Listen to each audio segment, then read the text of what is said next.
Abala sa pag-i-edit ng video si Sheena nang biglang may 4 na batang sumulpot sa kanyang harapan.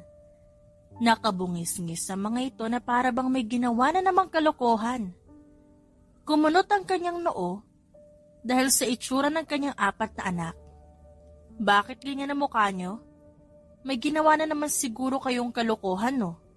Sabihin nyo na sa akin. Wala po, Mommy. Sagot ng panganay niyang anak na si Caleb. Mabait po kaya kami, Mommy. Saad naman ang pangalawa niyang anak na si Claren. Kaya nga po, Mommy, bakit naman po kami gagawa ng kalokohan? Tanong naman ng pangatlo niyang anak na si Colton. Tama po sila, mabait po kami at wala kaming ginawang kasalanan. Pagsang-ayon ng kanyang bunsong anak na si Creed. Alam ko na yung mga palusot niyong ganyan, kaya sabihin niyo na sa akin kung anong kalokohan ang ginawa niyo. Pakunwari niyang galit na sabi. Talagang hindi aamin ng kanyang mga anak kapag hindi siya nagagalit. Masyado kasing matitigas ang ulo ng mga ito pero mahal na mahal naman niya ang mga bata. Mama, wala nga po. Nakangiting sagot ni Colton kaya napailing na lang siya. Alam niyang may kalokohan na naman ang kanyang mga anak kaya tumayo siya sa upuan at isa-isang pinaningkitan ng mata mga ito. Napansin niya ang paggagat ng labi ni Creed kaya mas lalong naningkit ang kanyang mga mata. Masyadong halata ang bunso niyang anak. Gusto niyang tumawa ngunit pinigilan niya ang sarili. Ang hindi magsasabi sa akin walang chocolate mamayang gabi after dinner. Mommy, si Claren kasi pinalayas yung manliligaw mo. Sumbong ni Creed. Ala, bakit ako si Caleb kaya yun? Reklamo ni Claren. Uy, ba't ako nadamay? Wala akong ginagawa, si Colton yan eh. Wala akong ginagawang masama ah. Pagtanggi naman ni Colton. Napahilot na lang siya ng kanyang ulo sa naging sagot ng mga bata. Kaya hindi siya nagkakaroon ng boyfriend dahil sa kanyang mga anak. Ayaw kasi ng mga ito na magkaroon siya ng boyfriend. Sa kadahilan ng baka raw magalit ang daddy ng mga ito. Hindi niya nga alam kung anong pangalan ng ama ng kanyang mga anak. Mga anak naman. Sino na naman ang pinagtripan niyo? Anong pangalan ng lalaking yun? Nagkatingin na naman ang mga bata. Kolokoy? Loloy? Koy-koy? Shokoy? Sagot ni Creed. Hindi. Kokoy ang pangalan niya. Pagtatama ni Colton. Ay, ang pangit naman ang pangalan niya. Sabi ni Claren. Claren? Tumawa lang si Claren sa kanyang sinabi. Masyado talagang maloko ang kanyang mga anak. Sigurado na naman siyang hindi sa kanya nagmana ang mga ito dahil hindi naman siya loko-loko.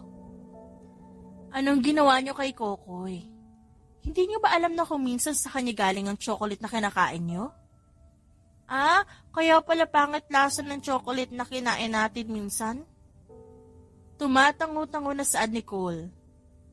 Natawa na lang siya sa sinabi nito. Kung makapagsabi ito na pangit ang lasa ng chocolate minsan, akala mo hindi ito ang pinakamaraming kumakain ng chocolate sa magkakapatid. Pinahabol po ni Colton si Kokoy sa aso ni Aling Puring, Mommy. Bilis nga po tumakbo ni Kokoy eh. Sabi ni Claren. Oo nga po, Mommy. Pwede na po siyang sumali sa Olympics. Diyos ko naman mga anak. Wala namang ginagawang masama sa inyo yung tao. Bakit yung pinahabol sa aso? Alam niyo bang bad yung ginawa niyo? Mommy. Manliligaw siya sa'yo. Bawal ka nga po kasing ligawan. Baka umiyak si Daddy kapag nalaman niyang may iba kang boyfriend. Sagot ni Cole. Hay nako, sige na, magpahinga na muna kayo. At mamaya lang kakain na tayo. Tatapusin ko lang itong in-edit kong video at maaga rin tayo matutulog kasi may pasok na kayo bukas. Sabay-sabay na tumango ang mga bata bago umalis sa kanyang harapan. Bumalik siya sa lamesa at sinimula ng pag-i-edit ng video. Isa siyang vlogger at ang sahod niya ang pinambubuhay niya sa kanyang mga anak. Mahirap nung una ngunit hindi siya sumuko at nagpatuloy lang sa ginagawa. Libangan lang niya ang pag-vlog noon hanggang sa ginagawa niya na itong trabaho. At masaya siya dahil kahit papaano, buhay naman sila mag-iina. Ang madalas na content niya, bonding nilang mag-iina at kung minsan ay cooking vlog. Masaya siya dahil malalaki rin ang views ng kanyang mga videos. Pagkatapos niya mag-edit ng video, agad niya itong in-upload sa isang platform. Pinuntahan niya rin ang kanyang mga anak at nagtaka siya na makita ang ginagawa ng mga ito. Nakapaikot ang 4 na bata at nakakunot ang noo habang nakatitig sa isa't isa. Anong ginagawa niyo? Natatawa niyang tanong. Seryoso ang mga ito na para bang bawal guluhin. Kaya hindi niya maiwasan na isipin ng ama ng kanyang mga anak. Kamukhang-kamukha kasi ng mga ito ang lalaking nakaniig niya sa bar noon. Gusto niyang magdabog dahil siya ang nagdala at nagpakahirap. Ngunit wala ni isa sa kanyang mga anak ang nakakuha sa kanyang itsura. Mama, huwag ka pa magulo. Ano ba kasing ginagawa niyo? May staring contest po kami. Ang matatalo magpupunas ng lamesa mamaya pagkatapos kumain. Sagot ni Claren. Ewan ko sa inyo mga anak, bahala na nga kayo dyan. Iniwan niya ang mga bata at pumunta sa kusina. Sinigang na bangus ang kanyang lulutuin, kaya sinimulan niya ng linisan ang bangus na nabili niya sa palengke kanina. Maya-maya pa, nakita niya na pumasok sa kusina si Cole. Namumula ang mata nito na para bang paiyak na. Cole? Anak, bakit? May nangyari ba? Mommy, mahal mo naman po ako, diba? Oo naman, anak. Hoy, Colton, huwag kang magpapaawa kay Mommy. Sigaw ni Caleb mula sa pinto. Ano ba kasing nangyari? Bakit umiiyak si Cole? Mommy, huwag ka maniwala dyan. Nagpapaawa lang siya. Sagot ni Claren. Siya po kasi talo sa staring contest namin, kaya siya po mapupunas ng lamesa mamaya. Nakabungis-ngis na sagot ni Creed. Ikaw ang nag-aya? Ikaw naman matatalo. Weak mo naman, Colton. May pumasok nga kasing langaw sa mata ko, kaya ako napapikit. Katwiran ni Colton at nilingon ng mga kapatid. Yabang mo, wala kayang langaw sa bahay natin. Sabi ni Claren. Natatawa niyang nilingon si Colton at hinimas ang buhok nito. Nakanguso si Colton at lumingon sa kanya. Nagpapakampi ang bata sa kanya. Colton, may usapan kayo magkakapatid. At palagi ko sinasabi sa inyo ang usapan ay usapan na dapat tuparin. Magpupunas ka lang naman ng lamesa. Hindi mabigat na gawain yun, anak. Sige na nga po, Mami. Babawi na lang ako sa kanila sa susunod. Hindi na ako magpapatalo para sila naman magpupunas ng lamesa. Tumango siya at marahang ginulo ang buhok ni Colton. Pinaupo niya na ang mga bata sa upuan at naghanda ng pagkain. Pagkatapos nilang kumain, agad niyang nilinisan ang mga bata bago ito pinatulog. Kinabukasan, maaga rin siya nagising upang muling magluto. Mommy, antok pa ako. Malambing na saad sa kanya ni Creed. Napangiti naman siya at hinalikan ng noo ni Creed na nakaupo sa kanyang kandungan. Sa magkakapatid, si Creed talaga ang pinakamalambing. Siguro dahil ito ang bunso. Pero Creed, kailangan mo na maligo. Ang mga kapatid mo nagbibihis na, ikaw na lang hindi pa nakakaligo. Sumimangot si Creed bago tumango, kaya binuhat niya na ito patungong CR. Pagkatapos niyang paliguan si Creed, binihisan niya na rin ito at pumunta na sa lamesa. Tagal niya naman po, Mami, gutom na kami. Nakangusong reklamo ni Colton. Nasa lamesa na po kasi ang pagkain. Ba't di pa kayo kumain? Saan niya sa mga ito? Inihintay namin kayo. Creed kasi, naglambing na naman siya kay Mami. Tinarayan naman ni Creed ang kanyang mga kapatid. Di wow!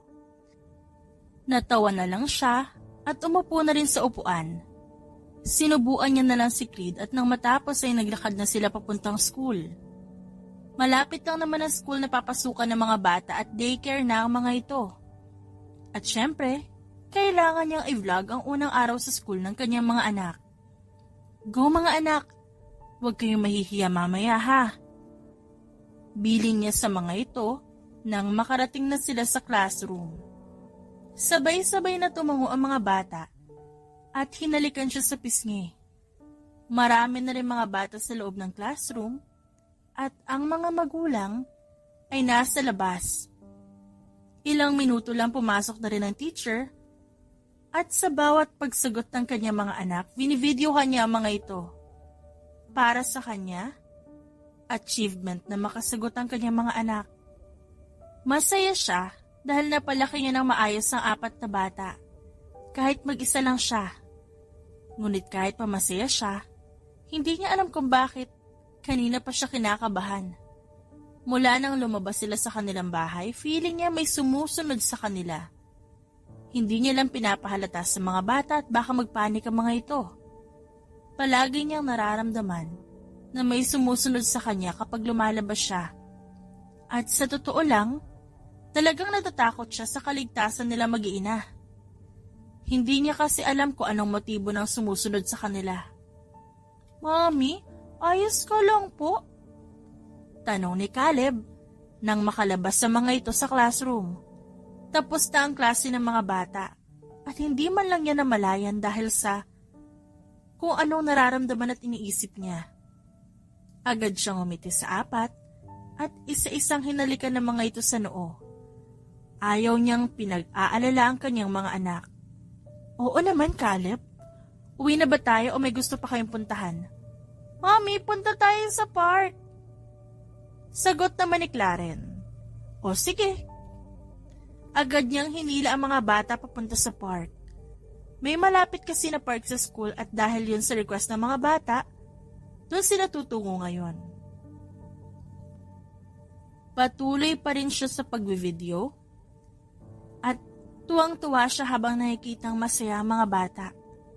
Mami, bili po kami ice cream please. Oo na, bibilan ko na kayo na ice cream. Sagot niya sa nagpapaawang si Colton. Patalon-talon tumakbo ang mga bata papunta sa stall ng ice cream.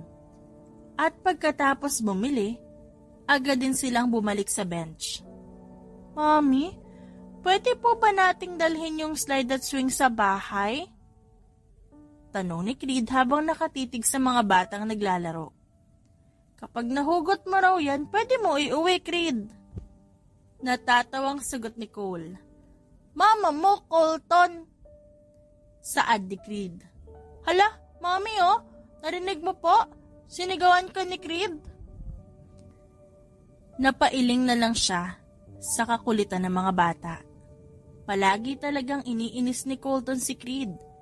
O kaya naman ang iba nitong mga kapatid. Sa kanyang mga anak, si Colton talagang pinakamaloko. Tama na yan ha, baka magkasakitan na naman kayo. Ubusin niyo na ang ice cream niyo para makauwi na tayo. Nang maubos ng mga bata ang kinakain, agad silang naglakad pa uwi. Ngunit habang naglalakad, ramdam niya ang isang kulay itim na van sa kanilang likuran. Nakaramdam na naman siya ng takot, lalo na nang mas lumapit sa kanila ang kotse at wala pang tao sa kanilang nilalakaran. Handa na sana siyang hilahin ng mga bata ngunit bumukas ang pinto ng van at lumabas sa mga hindi kilalang lalaki. Nakamask ang mga ito at sisigaw na sana siya, ngunit tinakpan ng isang lalaki ang kanyang bibig gamit ang panyo. Ganon din ang ginawa ng mga lalaki sa kanyang mga anak. Pilit niyang lumaban at hindi huminga upang hindi masinghot ang pabango na nakalagay sa panyo. Ngunit hindi rin nagtagal, unti-unti na siyang nawalan ng malay. Mga anak ko! Agad niyang sigaw nang bumalik ang kanyang ulirat. Nagising siya sa isang malaking kwarto, ngunit wala roon ang kanyang mga anak. Tumayo siya at sinubukang buksan ang pinto, ngunit nakalock ito. Tulong! Tulong! Tulungan niyo ako! Kinalampag niya ang pinto, ngunit wala itong silbi dahil hindi niya pa rin mabuksan ang pinto. Unti-unti siyang napaluhod at tumulo na ang kanyang mga luha. Nasaan ang mga anak ko? Pakawalan niyo na ako, please. Gusto ko na makita ang mga anak ko. Hindi niya alam kung ilang oras siyang nakaluhod sa harap ng pinto. At nang bigla itong bumukas, nabuhayan siya ng loob. Doon bumungad sa kanya ang lalaking hindi niya inaakalang makikita niya pa. Ikaw? How are you? Nakangising tanong ng lalaki. Nasaan ang mga anak ko? Saan mo sila dinala? Sigaw niya. Ngunit tumawa lang ang lalaki. Anak mo? You mean mga anak natin? Hindi mo sila anak. Akin lang sila. Anak ko lang sila. Oh, come on, Sheena. Hindi mo sila mabubuo na ikaw lang. Magkatulong tayong binuo sila. Gusto niyang magalit sa lalaki nasa kanyang harapan ngayon. Ngunit pinipigilan niya lang ang kanyang sarili. Hawak ng lalaking nasa kanyang harapan ng mga bata, kaya hindi pwedeng magpadalos-dalos siya sa kanyang kilos. Sa tingin niya rin bigatin at delikado itong tao, kaya baka kapag nainis ito sa kanya, bigla na lang siyang patayin. Ayaw niyang mangyari yon, dahil paniguradong hindi niya na makikita ang kanyang mga anak. Ano ba kasing kailangan mo? Bakit mo ako dinala dito? At nasaan ang mga anak ko? I want an heir. And since meron naman tayong mga anak, sila na lang ang magmamana ng trono ko. Mabuti pa ang bata pa lang sila. Agad na nilang matutunan kung anong klase ang magiging trabaho nila. Anong tagapagmana ang sinasabi mo dyan? Anong gusto mong mangyari? Kukunin mo mga anak ko? No! Hindi ako papayag dyan sa gusto mo. Magkamatayan na tayo, pero hindi mo makukuha sa akin ng mga bata. Kaya nga narito ka rin. Alam ko naman na hindi basta-basta sasama sa akin ng mga bata. Ha? Ganon. Gusto mo ako maging katulong ng mga bata? Yan ba ang gusto mo iparating sa akin? Ewan ko sa'yo. Ang hirap mong kausap. Sumunod ka na nga lang sa akin. Kanina ka pa hinahanap ng mga bata. Saad ng lalaki at tinalikuran siya. Namula ang kanyang pisngi. Sa sobrang pagkainis dito. Ano pa hinihintay mo? Hinahanap ka na ng mga anak natin. Talagang hindi siya sanay na may ibang taong umaangkin sa kanyang mga anak. Ngunit ang lalaking ito naman ang ama ng mga bata. Kahit pagbali-balik na rin ang mundo, ay ang lalaki pa rin ang ama ng kanyang mga anak. Anong pangalan mo? Tanong niya sa lalaki habang nakasunod dito. Kanina pa sila nag-uusap, ngunit hindi niya pa rin kilala ang lalaki. At kanina pa rin sila naglalakad pero masyadong malaki ang mansyon nito, kaya hanggang ngayon naglalakad pa rin sila. Medyo sumasakit na rin ang kanyang paa sa kalalakad. Wayne Valderrama. Simpleng sagot nito kaya napatangu-tangu siya. Sa pangalan pa lang ng lalaki, halata ng mayaman ito. At base sa tindig ni Wayne, mukhang hindi lang ito basta mayaman. Gusto niya tuloy na mas lalo pang makilala ang lalaki. Hindi mo ba tatanungin ang pangalan ko? I already know you. 6 na taon nga tayo hindi nagkita. At wala rin ako matandaan na sinabi ko sa iyo ang pangalan ko. Kaya paano mo nasabi na kilala mo na ako? Nilingon siya ng lalaki at tumigil sa paglalakad, kaya naman nabunggo siya sa malapad nitong likuran. Ngumuso siya at hinimas ang noo bago tiningala si Wayne. Nakangisi si Wayne sa kanya at nanlaki ang kanyang mga mata nang bigla siya nitong hawakan sa bewang. Hinapit papalapit at hinawakan din ng lalaki ang kanyang baba at nakipagtitigan sa kanya. Sheena de la Cruz, 24 years old, a content creator from a platform. Your birthday is April 25. Your hobby is cooking and your favorite color is violet. You reached 100,000 followers on YouTube last year. And you also have 70,000 followers on Facebook. Your favorite dish? Adobong manok. Favorite merienda is pancake. Your dream destination is Japan. I got you pregnant when you were just 18 years old, and your family kicked you out of their house when they found out that you were pregnant with our children. Now tell me, Sheena, hindi pa ba kita kilala sa lagay na yan? Halos mapanganga siya sa sinabi ng lalaki. Hindi niya inaakala na marami pala itong alam sa kanya. Paano mo nalaman ng mga yan? Stalker ba kita? Ang gwapo ko namang stalker. By the way, your lips are tempting. Can I kiss you? Kumunot ang kanyang noo bago itakip ang isang kamay sa bibig. Kahit na may nangyari sa kanila noon ni Wayne, ni minsan hindi siya nagpahalik sa ibang lalaki. Masyado siyang bantay sarado ng kanyang mga anak. At hindi niya rin gusto na magkaroon ng boyfriend. Pipiliin niya na lang na alagaan ang kanyang mga anak kesa unahin ang pansariling kaligayahan. Tumigil ka nga dyan. Ituro mo na lang sa akin kung nasa ng mga anak ko. Baka kung ano-ano naman ang ginagawa nila. Ilang beses ko bang dapat sabihin na hindi mo lang sila anak? Anak natin sila. Hindi lang ikaw ang bumuo sa kanila. Tandaan mo yan. Inirapan niya ang lalaki dahil sa sinabi nito. Ngunit, ramdam niya ang pamumula ng kanyang pisngi. Akala niya pakakawalan na siya ni Wayne. Ngunit nagulat na lang siya nang biglang halikan ni Wayne ang kamay niyang hanggang ngayon, nakatake pa rin sa kanyang bibig. Sooner or later, labi mo naman ang hahalikan ko. Nakangising saad ng lalaki bago siya talikuran at muling naglakad. Hindi niya na lang pinansin ang sinabi ni Wayne at sumunod na lang dito. Sa likod ng mansyon, doon niya nakita ang kanyang mga anak na nagtatampisaw sa swimming pool. Marami ring katulong ang nasa paligid ng pool at kita niya ang pag-aalala ng mga ito kapag tumatalon sa pool ang kanyang mga anak.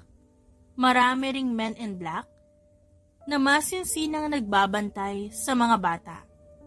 Tinawag niya ang mga ito sa kanika nilang pangalan. Sabay-sabay na lumingon sa kanya mga bata at tumili bigla. Nag-uunahan pa itong lumapit sa kanya. Mami, ang liit po ng dagat dito, pero masarap maligo kasi hindi maalat. Agad na sabi ni Colton nang makalapit ang bata sa kanya. Ano? Huwag mo sabihing iniinom mo ang tubig sa pool. Di huwag ko pong sabihin, Mami. Busog na nga po ako ng tubig eh. Kahit huwag na po akong kumain ng dinner, ayos lang po. Humahagik-gik na saad ni Colton. Iyaw, kadiri ka, Colton. Ba't mo iniinom? Tanong ni Caleb sa kapatid. Hindi nga kasi maalat. Kapag namamasyal tayo at naliligo sa dagat, maalat yung tubig doon. Tapos dyan hindi. Kaya ininom ko. Di mo ba alam na umihi dyan kanina si Creed? Tanong naman ni Claren. Ya, kadiri ka, Colton! Sigaw ni Creed dito. Di ko naman alam eh. Colton anak, kung nauuhaw ka, pwede ka naman magsabi sa kanila. Paniguradong bibigyan ka na malinis na tubig. Baka kung ano pang klase ng sakit na makuha mo dyan sa ginawa mo. Aniya? At itinuro ang sandamakmak na katulong sa likod ng mga bata. Opo, Mommy, hindi ko na po ulitin. Nakayukong wika ni Colton. San ka nga po pala galing, Mommy? Kanina ka pa po namin hinahanap. Biglang tanong ni Creed. O nga po, Mommy, siguro nakipag-date ka, no? Tanong ni Caleb. Di ka pwedeng makipag-date sa iba, Mommy, magagalit si Daddy. Mga anak, hindi ako nakipag-date. At saan niyo ba nalaman yung date-date na yan? Ang babata niyo pa, tas alam niyo na yung ganyang bagay? Kunwaring pagalit niyang tanong sa mga bata. Pasimple niyang tinignan si Wayne na ngayon ay nasa kanyang likuran. Nakangiti ito habang pinagmamasdan ang kanyang mag-iina. Kung pagtatabi-tabihin si Wayne at ang mga bata, talagang magkakamuka ang mga ito. Diyan lang po sa tabi-tabi, Mommy. Sagot ni Caleb. Paglaki ko, makikipag-date din ako sa maraming babae. Ayaw ko isa lang, gusto ko may reserba. Colton, that's not right. Agad namang bumaling si Creed kay Wayne. Mommy, sino po siya? Tanong nito sa lalaking nasa kanilang likuran. Hala, kamukha natin siya. Manghang saad ni Claren. Mommy, kapatid din po ba namin siya? Bakit matangkad at malaki na siya tas kami hindi pa? Gusto ko na rin maging malaki para makipag-date na ako sa mga babae. Saad ni Colton. Mommy, wag mo po intindihin ang sinabi ni Colton. Sino po yung lalaki sa likod mo? Ba't namin siya kamuka? Hindi niya alam kung ano ang kanya sasabihin. Natatakot siya sa pwedeng mangyari kapag nalaman ng mga bata na ang lalaking nasa kanyang likuran ay ama ng mga ito. Dahan-dahan niyang nilingon si Wayne at biglang lumuhod naman ito sa harapan ng mga bata. Hindi niya maipaliwanag kung ano ang emosyon na nakikita niya sa mukha ni Wayne. Para itong umiiyak na masaya, ngunit meron ding pangungulila. Mga anak. Anak? Walang umiimik sa kanilang lahat. At maya-maya pa, sabay-sabay na niyakap ng mga bata si Wayne at doon na siya napaiyak. Kita niya rin ang pag-iyak ng mga bata habang nakayakap sa kanilang ama. At walang pakialam si Wayne kahit na nababasa na ang mamahalin nitong damit. Daddy, saan ka po nagpunta? Bakit ngayon ka lang? Bakit ngayon ka lang nagpakita sa amin? Di mo ba kami mahal? Mga anak, hindi. Mahal ko kayo. Pero may kailangan lang kasing gawin si Daddy. May work si Daddy kaya hindi ko kayo nadadalaw at delikado ang work ko. Wala ka na po bang work ngayon? Magkakasama na po ba tayong lahat? Tanong ni Caleb. Hindi mo na po ba ulit kami iwan? Kapag iniwan mo pa ulit kami ngayon, paliligawan ko na sa iba si Mommy. Saad ni Colton. May work pa rin si Daddy. Pero hindi ko na kayo iiwan. Hindi na mawawala si Daddy sa tabi niyo. At hindi niyo pwedeng paligawan si Mommy niyo sa iba. Kasi magagalit ako. Gusto niyo ba magalit ako? Tanong ni Wayne at bahagya siyang nilingon. Joke lang, Daddy. Seryoso mo naman eh. Matapos ang ilang sandaling iyakan, inaya ng mga bata si Wayne na maligo sa pool. Siya naman nakaupo lang sa gilid at pinagmasdan ng mga batang naglalaro habang kinukulit si Wayne. Hanggang ngayon, hindi niya pa rin maisip kung ano ba talaga ang gustong mangyari ng lalaki. Kung sa tutuusin, kidnapping ang ginawa sa kanila ng lalaki. Pero sino naman ang maniniwala sa kanya kung sasabihin niya sa mga pulis na kinidnap sila ng ama ng kanyang mga anak. Marahil pagtatawanan siya at sasabihin sa kanyang nababaliw na siya. Daddy, basang-basa na polo mo, ba't di mo pahubarin? Nakangising lumingon sa kanyang direksyon si Wayne at dahan-dahang tinanggal ang bawat botones ng polo.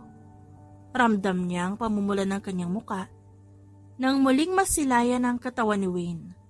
Mas naging malaki ang katawan nito kesa noong una niya itong makita. Yung tiyan ni Daddy, may bato. Nakangusong saad ni Caleb. Astig! May bato si Daddy sa loob ng tiyan niya. You're funny, Colton. Araw-araw kasi ako nasa gym kaya ganito ang katawan ko. Sagot ni Wayne. Ano po yung gym? Sa susunod, dadaling ko kayo doon para alam nyo na. Hanggang sa gumabi, naglaro lang ang mag-aama. Siya naman nakatunganga lang sa mga ito at hinayaan na maglaro. Kaya kinagabihan, bagsak ang kanyang mga anak, agad na nakatulog ang mga ito matapos nilang kumain. Ano ba talagang binabalak mo? Hindi mo pa alam na kidnapping tong ginawa mo sa amin? Hindi mo lang alam kung gaano ako natakot kanina nang bigla na lang may tumigil na van sa gilid namin at dinakip kami tas ikaw lang pala ang salarin? Kasalukuyan kasi siyang nasa loob ng kwarto nang biglang pumasok sa loob si Wayne. Ngayon, gusto niyang malaman kung ano ang plano ng lalaki sa kanila. I already told you before, Sheena. Ayaw ko nga maging yaya ng mga anak ko. Ano yon? Anak ko na nga tas magiging yaya pa nila ako? Manang-mana si Colton, no? Abat? Kidding aside, like what I told you before, I need an heir. And since may anak naman tayo, di ko na kailangan maghanap pa na iba. Paano ka nakakasiguro na ako lang ang babaeng nabuntis mo? Paano ka may iba pa? Hindi ba pwedeng sila na lang? Pabayaan mo na kami ng mga anak ko. Ayos naman na yung buhay namin eh. Tahimik na kami nung panahong wala ka. Kaya ko rin naman silang buhayin. Ako na lang ang bahalang magpapaliwanag sa kanila kapag hinanap ka nila sa akin. Please, Wayne. Pakawalan mo na kami. No! Why would I do that? And I'm telling you, ikaw lang ang babaeng nagalaw ko noon. Hindi ko na kayo pakakawalan pa. Kahit anong gawin mo, sa akin na kayo. Hindi na kayo makakawala sa piling ko. Pero Wayne, may trabaho ako. Trabaho? Ang pagiging content creator mo? Kung gusto mo, bibilhan pa kita ng mga gamit mo sa pagiging vlogger mo. Pwede mo ipagpatuloy yan dito sa mansyon. Pero bawal kayo lumabas dahil delikado. Ano kita, sugar daddy? At di ka ba natatakot? Baka sabihin ko sa vlog ko na, kinidnap mo kami. Magagawa mo bang isumbong sa pulis ang ama ng mga anak mo? Ang lalaking kanina lang, nagpapasaya sa mga anak natin? Trust me, Sheena. Magagalit sila sa'yo kapag ginawa mo yon. Inirapan niya ito dahil tama ang sinabi nito. Talagang magagalit sa kanya ang mga bata kapag nangyari yon. Oh, sige na nga. Hindi ko alam kung hanggang kailan kami dito sa mansyon mo pero sige, sa ngayon papayag ako. Ngumisi ang lalaki at bigla siyang nilapitan kaya napahiga siya sa kama. Agad itong pumatong sa kanyang ibabaw bago siya hinawakan sa baba. Punong-puno ng pagnanasa ang mga mata nito. You're really beautiful, Sheena. Sa sobrang ganda mo, gusto na kita ulit anakan. Wayne! Tumawa lang ang lalaki bago siya hinalikan sa labi. Mulat na mulat ang kanyang mata habang ninanamnam ni Wayne ang kanyang labi. Hindi siya makagalaw. Hindi siya makapag-isip ng tama dahil sa ginagawang paghalik ng lalaki sa kanya. Tumagal pa ng ilang minuto ang halik bago siya nito tinigilan. Good night, sweetheart. Please dream of me. Isang beses pa ulit siyang hinalikan ni Wayne sa labi bago siya nito iniwan sa kwarto. Hindi pa rin mag-sink in sa kanyang utak ang ginawa nito. Pakiramdam niya mababaliw siya dahil sa ginawa nito. Ilang buwan pa ang lumipas at talagang sa mansyon na sila ni Wayne tumira. Ipinagpatuloy niya pa rin ang pagiging vlogger niya dahil ayaw niya namang umasa sa lalaki. Kapag dumating ang panahon na magsawa si Wayne sa kanila, mas mabuti pang may pera pa rin siya pambuhay sa kanyang mga anak. Si Wayne din, ang naghahatid sundo sa mga bata sa school. At nagtataka na siya na kung ano ang trabaho ng lalaki, kung bakit sobrang dami nitong bodyguard sa tuwing lumalabas. At sa ilang buwan niyang pananatili sa mansyon, ni minsan, hindi pa siya nakakalabas dahil ayaw ni Wayne. Sa tuwing sinusubukan niyang tumakas, palagi siyang nahuhuli ng mga bodyguards. Mami, tignan mo po ito, ang dami kong stars sa kamay. Saad ni Creed. Nasa sala sila ngayon at nag-e-edit ng video nang biglang dumating ang mga bata at nasa likod ng mga ito si Wayne na mukhang kagagaling lang din sa trabaho. Napangiti siya nang makita ang maraming stars sa braso at kamay ng kanyang mga anak. Mukhang bibo sa school ang kanyang mga anak. Ako din po, Mami. Wag mo po itong buburahin sa braso ko, Mami. Ang hirap po kayang sumagot kay teacher. Saad naman ni Colton. Very good daw po ako kaya may star ako sa hands, Mami. Saad ni Claren. Ganoon din ang ginawa ni Caleb.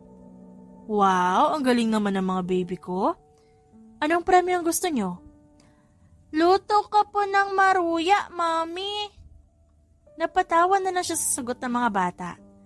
Paborito talaga ng mga ito ang maruya at madalas yun ipaluto sa kanya ng mga bata. O sige, magbihis na lang muna kayo at pagkatapos punta kayo sa kusina.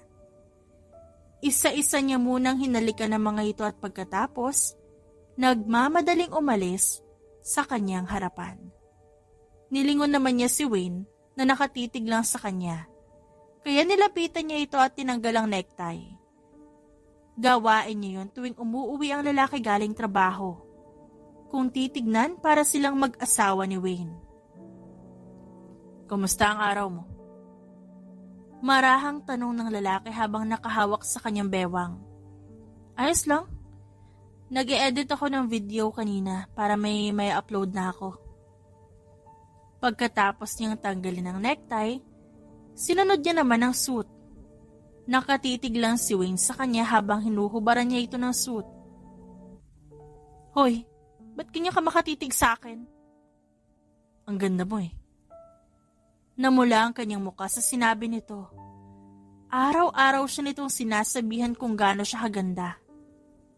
Walang malinaw na label kung ano ba talagang meron sa kanilang dalawa ni Wayne. Oo nga, at kinidnap sila ni Wayne. Ngunit masyado itong sweet sa kanilang lahat. Minsan, hindi niya maintindihan ang kinikilos nito. Bigla na lang hahalikan, maglalambing, tas biglang magsusungit. Tigilan mo nga ako. Pupunta na muna ako ng kusina para makapagluto at ikaw, magbihis sa kwarto mo. Sumunod ka na lang din sa kusina pagtapos mo magbihis.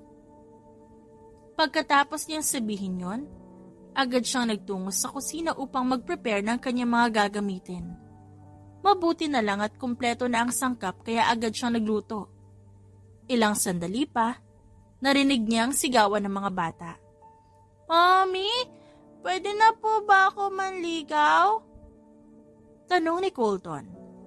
Colton? Saan mo yan nalaman yung ligaw-ligaw na yan? Kay Daddy po, Mami. Sabi niya kapag may babae raw akong nagustuhan, ligawan ko daw po. Inosenteng sagot ni Colton kaya sinamaan niya ng tingin si Wayne na nakangisi lang sa isang tabi. Colton, bata ka pa. Hindi ka pa pwedeng manligaw ng babae. Pero gusto ko po talaga siya, Mami. Kaya liligawan ko siya. Saad ni Colton. Ligaw ko dyan. Pangit ka ng drawing mo, tas manliligaw ka na? Pambabara ni Caleb. Oo nga po, Mami. Nakita ko magkulay si Colton lampas-lampas sa linya, tas yung bundok niya color brown. Sabat naman ni Creed. Siyempre nakalbong bundok yun kaya color brown. Sagot ni Colton. Palusot mo. Palibasa, pinutol-putol mo yung color green mong crayon. Mami, pinagtutulungan na naman nila ako. Sumbong ni Colton at biglang lumapit sa kanya at niyakap siya. Napailing na lang siya. At nang matapos niyang inihanda ang mga gagamitin, nagluto na siya ng tuluyan at pagkatapos maluto nito, nagmerienda na sila sa lamesa. The best talaga maruya mo, Mami. Saad ni Caleb. Oo nga po, Mami. Di tulad ng maruya na binibenta ni Aling Kariang, walang lasa. Ang yabang mo, Colton, no? Halos ikaw nga nakakaubos ng maruya eh. Saad ni Clarence. Napailing na lang siya dahil nagsisimula na naman mag-away ang kanyang mga anak. At natatawa na lang siya sa tuwing pinagtutulungan ng tatlo si Colton. Kumagat siya na isang pirasong maruya at nagulat siya nang biglang hawakan ni Wayne ang kanyang baba at kinain ang kabilang bahagi ng maruya. Naramdaman niya pa ang pagkagat ni Wayne sa kanyang labi. Yeah, right. Masarap nga ang maruya ng mami niyo. Nakangising saad ni Wayne habang nakatitig sa kanya. Daddy, ba't mo kinagatips ni Mami? Inosenteng tanong ni Creed. Wala, baby. Akala ko kasi kasama pa yung maruya sa lips ng mami mo eh. Puro ka talaga kalokohan, no? Sweetheart naman. By the way, since Saturday naman bukas, gusto ko sanang mamasyal tayong lahat. Family bonding tayo, gusto niyo ba? Tanong ni Wayne kaya nagsigawan sa saya ang mga bata. Kinabukasan, talagang namasyal sila. Sa loob ng ilang buwan niyang pananatili sa mansyon ni Wayne, ngayon lang siya ulit makakalabas. At sa mall sila dumiretso, at halos pagtinginan sila ng mga taong nadadaanan nila sa mga bodyguards na nasa kanilang likuran. Uy, nakakahiya na eh. Pinagtitinginan tayo ng mga tao oh. Ba't pa kasi ang dami mo dalang bodyguards? Nilingon siya ni Wayne at mahinang pinisilang kanyang ilong. Para sa safety natin to, sweetheart. Mas mabuti nang ready kesa magsisi ako sa huli. Hindi na lang siya umimik dahil hindi niya naiintindihan ang sinasabi nito. Para namang may papatay sa kanila. Sa arcade sila pumunta para makapagsaya naman ng mga bata. At syempre, nagbe-video pa rin siya. Mishina? Napalingon siya sa tumawag ng kanyang pangalan at doon niya nakita ang isang lalaki na manghang-mangha na nakatingin sa kanya. Yes? Hala, ikaw nga. Alam mo po bang fan mo ko? Palagi ko pang pinapanood ang mga vlogs mo. Saad ng lalaki at biglang hinawakan ang kanyang kamay. Salamat sa panonood mo ng vlogs ko. Sana suportahan mo ako hanggang sa huli Oo naman po. Pwede po magpa-picture sa'yo? Sure. Lumapit ang lalaki sa kanya at itinaas ang cellphone sa harap nilang dalawa. Ngumiti naman siya at pagkatapos, agad din namang umalis. Masaya siya dahil may mga tao pala talagang humahanga dahil sa pagiging content creator niya. Who was that? Biglang tanong ni Wayne sa kanya. Tumabi ito at hinawakan siya sa bewang. Napairap siya dahil sa tono ng lalaki at para ito nagsiselos. Fan ko raw siya at nagpa-picture sa akin. Bet kailangan ka pa niya akbayan? Hindi ko naman alam na aakbayan niya pala ako. Saka wala lang yun dahil fan lang naman siya at ayaw ko naman na magsungit sa fan ko. Nagsiselos ka ba? What if I am? Anong gagawin mo? Ba't ka magsiselos? Wala naman tayo relasyon para magselos ka ng ganyan. O wala ba? E di lagyan natin. From now on, girlfriend na kita at may karapatan na ako magselos. Ano? I like you, Sheena. No, I love you. Di mo lang alam kung paano ako nabaliw ng mga panahong hindi kita mahanap. At ngayon na narito ka na sa piling ko, hindi ka na makakawala sa akin. Akin ka lang, pati ang mga anak natin. Sa akin lang kayo at walang makakaagaw sa inyo mula sa akin. Hindi siya makapaniwala sa sinabi nito. Talagang nag-confess si Wayne sa kanya dahil lang nagsiselos ito na may lumapit sa kanyang lalaki. Magsasalita na sana siyang ngunit nakarinig siya ng mga putok ng baril. Agad siyang niyakap ni Wayne at hinanap ang mga bata. Bakit ngayon pa? Galit na sigaw ni Wayne. Nakaramdam siya ng takot dahil sa mga putukan. Hindi niya alam kung anong nangyayari at ang gusto niya lang ay makaalis sa lugar na yun kasama ang kanyang mga anak. Wayne, ang mga bata! Yes, sweetheart. Ilalabas ko kayo ng mga anak natin dito. Maraming mga bodyguard si Wayne na pumalibot sa kanila na tila ba pinoprotektahan sila hanggang sa makarating sila sa kinaroroonan ng mga bata. Umiiyak ang mga ito at nang yakapin niya ang mga bata, ramdam niya ang panginginig ng mga ito. Mami, ano bang nangyayari? Ba't po may putok ng baril? Hindi ko rin alam, Creed. Pero huwag kayong mag-alala dahil ililigtas tayo ng daddy niyo. Nakayakap lang siya sa mga bata habang patuloy pa rin ang putukan. Hindi niya na rin makita si Wayne dahil mukhang nakikipagbarilan na ito sa mga taong gusto silang patayin. Nakayuko lang siya habang nakayakap sa mga bata. Natatakot siya para sa kalagayan nilang lahat. Pero kailangan niyang patatagin ang sarili. Hindi siya pwedeng maging mahina sa ganitong klase ng sitwasyon lalo pa. At kasama niya ang mga bata. Mami, natatakot po kami. Umiiyak na saad ni Claren. Shh, nandito lang si Mommy. Hindi ko kayo iiwan. Ma'am, tara na po. Sigaw ng isang bodyguard. Ha? Pero paano si Wayne? Kuya, hindi natin siya pwedeng iwan dito. Paano kung mamatay siya? Hindi yun pwedeng mangyari. Susunod na lang daw po si boss sa atin sa mansyon. Hindi po siya mamamatay dahil malakas siya.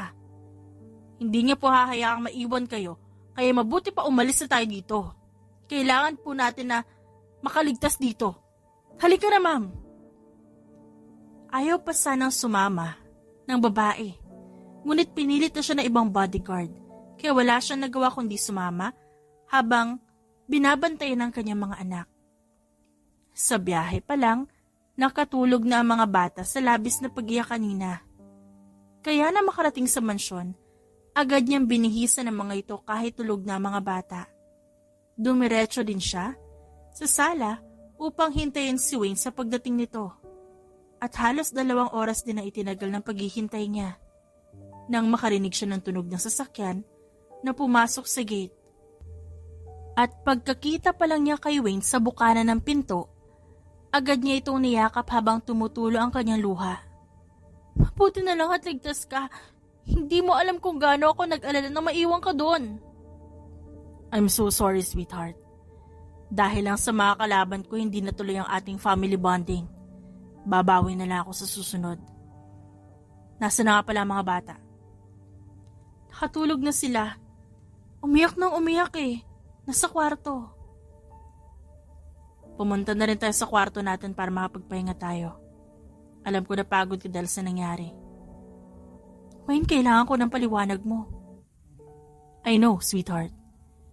Pero ang mabuti pa magpahinga ka muna bago ako magpaliwanag sa'yo. Tumango siya bago buhati ni Wayne. Agad siya nitong inilapag sa kama. Nakahiga rin sa tabi niya si Wayne habang sinusuklay ang kanyang buhok. Sheena, please don't leave me kapag nalaman mo ang totoo. Mahal kita. Kaya sana pakinggan mo ko. At di ako susuko. Dahil nandyan kayo sa tabi ko. Alam ko na wala ka pang nararamdaman para sa akin. Pero gagawin ko ang lahat para mahalin mo ko. I love you. Sandali pang hinalikan ni Wayne ang kanyang noo bago siya nakatulog. At kinabukasan, Mukha ni Wayne ang kanyang nabungaran. Nakaunan siya sa kanang braso nito at ang kaliwang braso naman nakayakap sa kanyang bewang. Hindi niya maiwasan na humanga sa tinataglay na kagwapuhan ni Wayne. Unang kita niya pa lang dito ay talagang naaakit na siya sa lalaki. Kaya nga ginawa niya lahat nun para lang mapansin ni Wayne. At dahil sa epekto ng alak, tuluyan niyang naibigay ang sarili kay Wayne. Gwapo ba ako sa umaga? Biglang idinilat ni Wayne ang mata nito kaya napairap na lang siya. Mukhang kanina pa ito gising. Pero hindi lang minumulat ang mga mata at hinihintay ko ano man ang gagawin niya. Kapal din yata ng mukha mo, no? Hindi makapal ang mukha ko. Alam ko naman na gwapo talaga ako. Kaya nga kanina mo pa ako tinititigan, di ba? Ewan ko sa'yo. Ipapaalala ko lang din sa'yo na dapat ngayon nagpapaliwanag ka na sa akin. At tulad ka na sinabi mo sa akin kahapon, girlfriend mo na ako. Kaya may karapatan naman siguro ako na magtanong sa'yo, di ba? Karapatan ko na malaman kung ano nangyari kahapon. At ba't kami gustong patayin ng mga taong yon? Ako ang gusto nilang patayin. Ngunit na makita kanila at ang mga bata, naging kayo ang target nila. Ano? Ba't ka nila gustong patayin? May utang ka ba sa kanila? Marami ka naman pera, di ba? Ba't di mo na sila bayaran? Sweetheart, kung ganun lang sana kadali. Kahit $10 million ibabayaran ko sila. Pero hindi. Gusto talaga nila akong patayin. Pero bakit nga? Ano ba atraso mo sa kanila? Because I'm a mafia boss. Mafia boss? Yes, sweetheart. Naging ganito ako mula nung mamatay ang mga magulang ko. Ipinangako ko sa sarili ko na maghihiganti ako at sisiguraduhin ko na mamamatay rin sila. Kaya naman humingi ako ng tulong sa uncle ko. Hindi naman ako nabigo dahil talagang tinulungan niya ako sa mga bagay na dapat ko matutunan. Magmula nun, siya na naging kasangga ko. Napatay ko rin ang mga tao pabatay sa mga magulang ko pero ipinagpatuloy ko ang ganitong gawain. Dito na ako lumaki, sweetheart. Kaya hindi ko pwedeng basta na lang iwan ang organisasyong binuo ko. Napamahal na rin ako sa trabaho kong ito. Mumapatay ka ba ng mga inosenteng tao? Of course not. Ni minsan, hindi sumagi sa isipan ko na mandamay ng ibang tao. Wala namang kasalanan ng mga yun sa akin. Hindi ko kayang pumatay ng mga taong walang kasalanan ginawa sa akin. Wayne. Nang gabing may nangyari sa atin, nilagyan ng mga kalaban ko ng sex drugs ang inumin ko. At may inutusan silang babae na paligayahin ako. At pagkatapos papatayin nila ako. Pero mabuti na lang ikaw ang nakasama ko. At magmula nun hindi ka na mawala sa isipan ko. Palaging ikaw laman ang isip ko na kahit pagkain ng maayos hindi ko magawa dahil iniisip kita. Halos ilang buwan din ako nabaliw dahil hindi kita makita kaya humingi ako ng tulong sa kaibigan ko para mahanap kita. Masaya ako nakita na malaki ang tiyan mo. Buntis ka sa mga anak natin. Gusto kong lumapit sa'yo pero masyado pang delikado. Dahil marami pa rin akong kaaway na gusto akong pabagsakin. At kapag nalaman nila na mayroon akong anak, gagamitin nila sa akin ang mga bata. Pati na rin ikaw para mapasuko nila ako sa kanila. Pinagmamasdan ko lang kayo mula sa malayo noon. Palagi ako nasa paligid niyo, binabantayan kayo. Palagi ako nanonood ng mga vlogs niyo at bawat tauhan ko inuutusan kong i-follow lahat ng social media accounts mo. Tumagal yun na 6 na taon. Pero nitong mga lumipas na buwan, hindi na napigilan na kunin kayo. Ang dami na kasing naliligaw sa'yo. At mabuti na lang bantay sarado ka ng mga anak natin. Kaya hindi ka nila malapitan. Sweetheart, binihag mo ang puso ko. At ngayon na nalaman mo na kung anong klaseng tao ako. Bibigyan mo ba ako ng pagkakataon? Mananatili ka ba sa tabi ko o aalis ka? Dahil di ko kayang wala ka sa buhay ko. Pero kailangan ko malaman kung kaya mo ba ako makasama. Ang isang mafia boss na katulad ko. Kita niya ang pagmamakaawa sa mga mata ni Wayne. Kaya hinawakan niya ang mukha nito. Wala nang dahilan para pigilan niya ang kanyang sarili. Alam mo, ang gwapo mo. Para mo akong inaakit, Wayne. Sobrang gwapo mo sa paningin ko. Kaya noong mga oras na yon, nagpapansin ako sa'yo. Di ko naman inaasahan na may mangyayari sa atin. Noong nalaman kong buntis ako, nagalit sa akin ang mga magulang ko at gusto nila ipalaglag ko ang bata.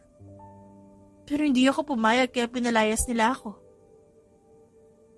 Nagsimula ako maging vlogger at mas lalong hindi ko inakala na 4 na bata pala yung dinadala ko. Oo, inaamin ko na takot ako sa responsibilidad pero lumaban ako. Ginawa kong lakas sa mga bata. Noong una maliit lang kinikita ko sa pagbablog. Pero nang tumatagal lumalaki na. Inabot pa ako ng 5 taon para lang ma-reach ang 100,000 followers ko sa YouTube. Pero ayos lang kasi ang mahalaga buhay kami ng mga anak ko. Una pa lang alam ko na may sumusunod sa akin. Kapag lumalabas ako ng bahay, nararamdaman ko yon. Pero pinagsasawalang bahala ko na lang. Hanggang sa kinidnap mo ko, kami ng mga bata.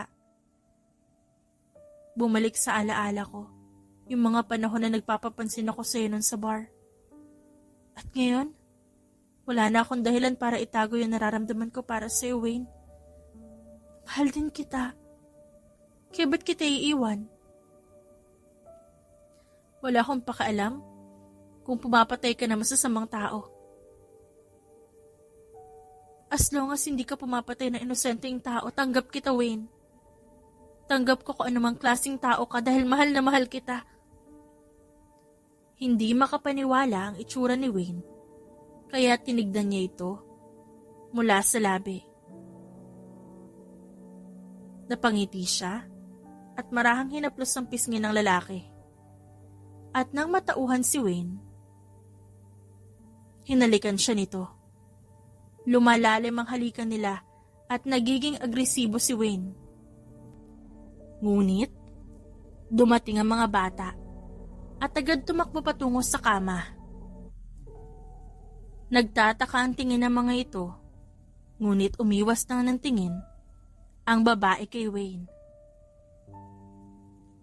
Naputol pa ang kanilang ginagawa kaya nagmamakaawang tumingin sa kanya si Wayne, kaya natawa na lang siya. Maya-maya, bumangon na siya. Mga anak, tama na yan? Magluluto na ako ng breakfast natin. Nagsigawan ng mga bata kaya tumayo na siya at agad dumiretso sa kusina upang magluto ng pagkain. Sunday ngayon at paniguradong day off ng kanilang mga katulong. Kaya siya mag-aasikaso sa kusina. Walang ibang gagalaw kundi siya. Siya mag-aasikaso sa kanyang mga anak at kay Wayne. At mabuti na lang din, hindi nagtanong ang mga bata tungkol sa nangyari kahapon. Hindi niya kasi alam kung ano ipapaliwanag sa mga ito. Lumipas ang ilan pang buwan, masaya naman na naging pagsasama nila ni Wayne. Yun nga lang, mas naging mahigpit ito sa safety nilang lahat. Ayos lang naman yun sa kanya dahil ginagawa lang yun ni Wayne para protektahan sila. Wayne, saan ka pupunta? I'm sorry, sweetheart. May kailangan lang kasi akong asikasuhin sa organization. Pero sabi mo mag-grocery tayo. Yes, susunod na lang ako sa inyo ng mga bata pagkatapos kong ayusin ang dapat kong ayusin sa organisasyon. O sige, basta mag-iingat ka dun ha. Siguraduhin mo lang na susunod ka agad sa amin. Opo, sweetheart. Hinalikan siya ni Wayne at nagmamadaling umalis. Balak talaga nila mag-grocery ngayon kasama ang mga bata. Pero mukhang mahuhuli pa si Wayne, kaya sila na lang muna. At habang nasa kotse, bigla siyang kinabahan dahil ibang daang tinatahak nila. Kuya, hindi naman po ito ang way papuntang supermarket. Hindi sumagot ang driver, kaya binuksan niya ang pintuan ng kotse Ngunit, hindi niya magawa. Nakalock ito. Kuya, bumalik na lang po tayo sa mansyon. Tumingin sa salamin ng lalaki. At may kung anong inilagay sa tapat ng aircon at ilang sandali pa nawala na sila ng malay. Sinubukan niyang kayanin na hindi makatulog, pero wala. At nang magising siya, may nakalagay na blindfold sa kanyang mata. Puro dilim ang kanyang nakikita. Alam niyang nakaupo rin siya na parang nakatali sa isang upuan. Ngunit ay pinagtataka niya kung bakit medyo mabigat ang kanyang suot. Ano ba itong suot ko? Baka bomba ito ah. Diyos ko, hindi pa ako pwedeng mamatay. Yung mga anak ko, mawawalan sila ng nanay. Rinig niya ang mahihinang tawanan sa kanyang paligid kaya kumunot ang kanyang noo. Sino yan? May tao ba dyan? May kamay na nagtanggal sa kanyang blindfold at una niya nabungaran ang nakangising mukha ni Wayne. Inikot niya ang kanyang paningin at doon niya nakita ang napakaraming tao kaya namula ang kanyang mukha dahil narinig ng mga ito yata ang sinabi niya kanina. Wayne, anong ibig sabihin nito? Kinidnap mo na naman ako? Yes, sweetheart, I kidnapped you again. Itinalig kita sa upuan para hindi mo ako matakasan. Anong takas na sinasabi mo ngayon? Huwag mo nga akong binibiro, hindi naman nakakatuwa eh. Sweetheart, I just want to ask you, will you marry me? Tanong ni Wayne at biglang lumuhod sa kanyang harapan. Ganun lang yun? Wala ka man lang bang sweet message sa akin? Talagang diretsong tanong agad?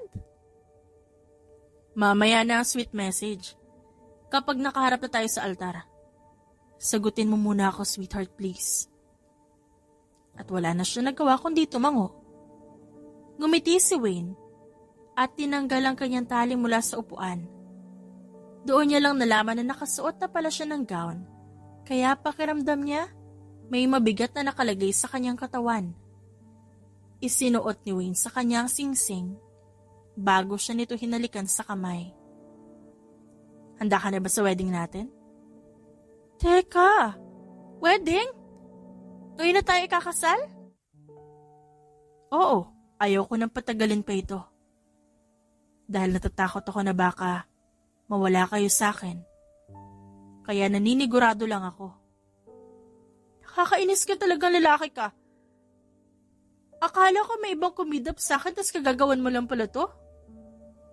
Sweetheart, ako lang ang pwedeng kumidap sa'yo. Kaya tara na, hinihintay na tayo sa simbahan, sa altar.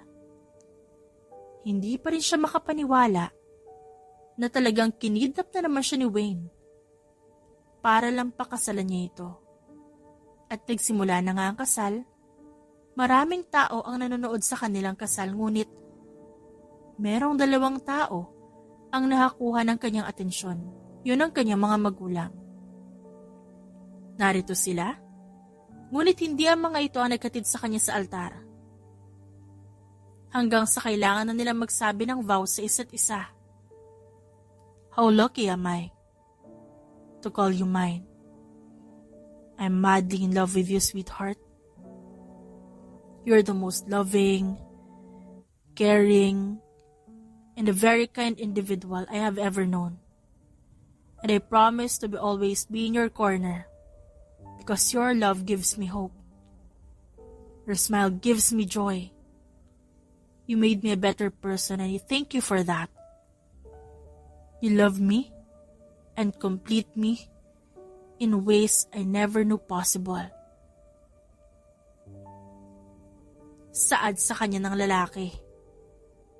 Dahil sa sinabi nito, matamis na napangiti ang babae. And I promise to you that I will be honest, faithful, and the loving wife for the rest of my days. I promise to be your guiding light in darkness. Promise, paglulutuan kita araw-araw. Aalagaan ko ang mga anak natin.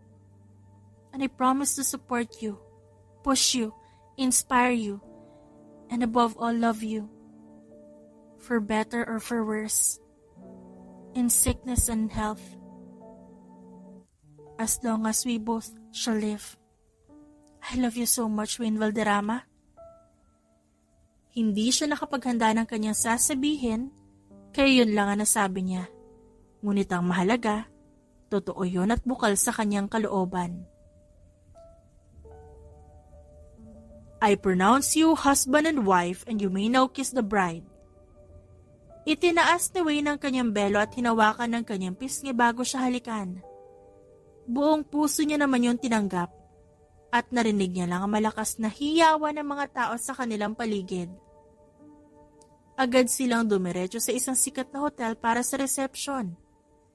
Ngunit kanina pa siya palingalinga at may hinahanap. Nang makita niya ang kanyang mga magulang, hindi niya maiwasang maging emosyonal. Go on, you can talk to them. Hinalikan muna ni Wayne ang kanyang sentido bago siya umalis sa tabi nito. Dumiretso siya sa table ng kanyang mga magulang at nang makarating doon, agad na hinawakan ng kanyang mommy ang kamay niya. Ang ganda-ganda mo, anak. Saad ng kanyang ina. Sheena, anak, patawarin mo sana kami sa nagawa namin sa iyo noon. Nagalit kami sa iyo kasi ayaw namin maging pariwara ang buhay mo. At nagkamali kami sa parting yun, anak. Kaya sana patawarin mo kami. Saad naman ang kanyang ama. Patagal ko na po kayo napatawad, mommy and daddy. Nahihiya lang din po kasi akong bumalik sa bahay dahil baka galit pa rin po kayo sa akin eh. Anak, alam mo bang pinuntahan kami ni Wayne sa bahay para lang kausapin kami? At hiningi niya ang kamay mo sa amin. Ang swerte mo sa kanya, anak. Nasa tamang lalaki ka at alam namin ng daddy mo na mamahalin ka ni Wayne habang buhay. Hindi ka namin naihatid sa altar dahil nahihiya kami sa'yo. Wala na po sa akin yun, ma'am. Ang importante po sa akin ngayon, nagkapatawaran tayong lahat. Hindi na po kayo galit sa akin at masaya na po ako doon. Lumipas ang 5 taon, naging masaya ang pagsasama ni Wayne at Sheena. Hanggang ngayon, hindi pa rin makapaniwala si Wayne na pangasawa niya ang babaeng noon lang sinusundan-sundan niya. Nagmumukha nga tuloy siyang stalker noon sa ginagawa niya pero wala siyang pakialam. Ang importante, masiguro niya ang kalagayan ni Sheena at ng kanilang mga anak. At ngayon, 9 na taon na sina Caleb, Claren, Colton at Creed. Sumunod naman ang kambal na sina Viel at Vier. 4 na taong gulang na ang kambal. At ngayon buntis na naman ang kanyang asawa na si Sheena sa kanilang bunsong anak.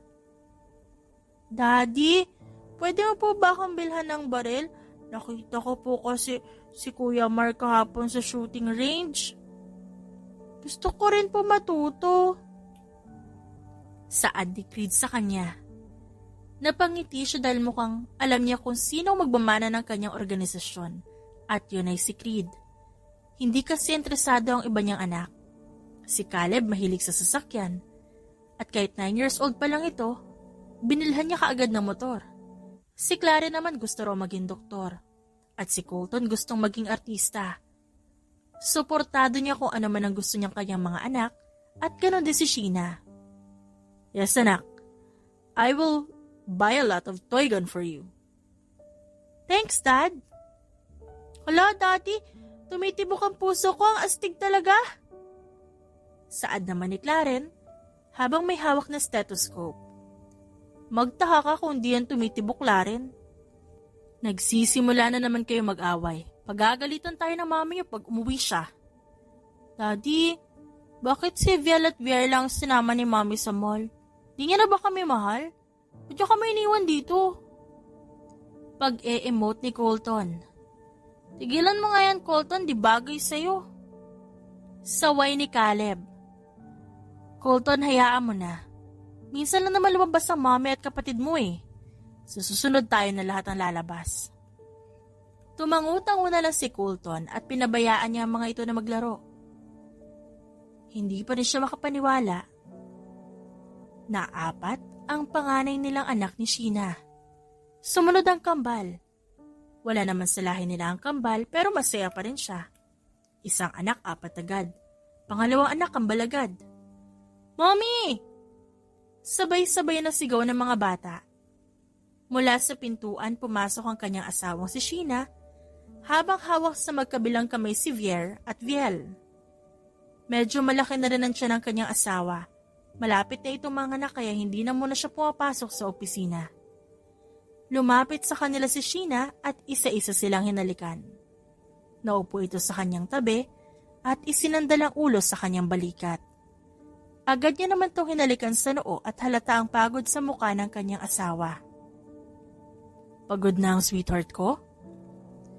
Pinagod ako ng kambal eh. Sobrang likot nila sa mall. Sabi ko naman kasi sa'yo na magdala ka ng kahit isang katulong para may kasama ka sa pagbabantay.